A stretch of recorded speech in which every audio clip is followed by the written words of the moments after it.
રાજકોટ મહાનગરપાલિકાની સ્ટેન્ડિંગ કમિટીની બેઠક આજે મળી હતી। આચારસંહિતાને લઈને કુલ 21 દરખાસ્ત પેન્ડિંગ રાખવામાં આવી છે, જેથી 3 સ્ટેન્ડિંગ કમિટીની બેઠકમાં દરખાસ્તો પેન્ડિંગ રખાઈ રહી છે। 4 તારીખે ચૂંટણી પૂર્ણ થયા બાદ સ્ટેન્ડિંગ કમિટીની બેઠક યોજવામાં આવશે। રાજકોટ મહાનગરપાલિકાના વિકાસના કામો આચારસંહિતાને લઈને પેન્ડિંગ રાખવામાં આવી રહ્યા છે, જેને ઝડપથી પૂર્ણ કરવામાં આવશે। જૂન મહિનામાં દર અઠવાડિયે સ્ટેન્ડિંગ કમિટીની બેઠક યોજવામાં આવશે।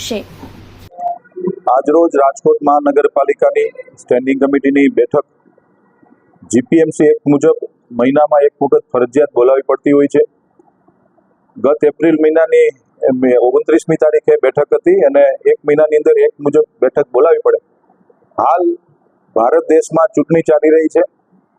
રાષ્ટ્રીય આચારસંહિતા હોવાના કારણે આજે કુલ 21 દરખાસ્તો હતી। તમામ દરખાસ્તો ચૂંટણીની આચારસંહિતાના કારણે પેન્ડિંગ રાખવામાં આવે છે।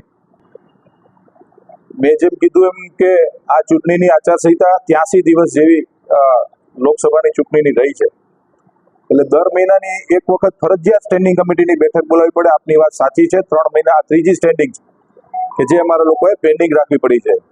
4 તારીખે ચુનાવ લોકસભાનો જ્યારે પૂરો થાય પછીની જે સ્ટેન્ડિંગ કમિટીની જે બેઠક આવશે એની અંદર રાજકોટ મહાનગરપાલિકાના જે વિકાસના કામો આચારસંહિતાના કારણે જે અટકેલા પડ્યા છે એ ભારતીય જનતા પાર્ટીના અમે સૌ શાસક મિત્રો આવનારી સ્ટેન્ડિંગની અંદર જેટલું બને એટલું, એટલે કે જૂન મહિનાની અંદર કદાચ અઠવાડિયે પણ સ્ટેન્ડિંગ કમિટી બોલાવવી પડશે।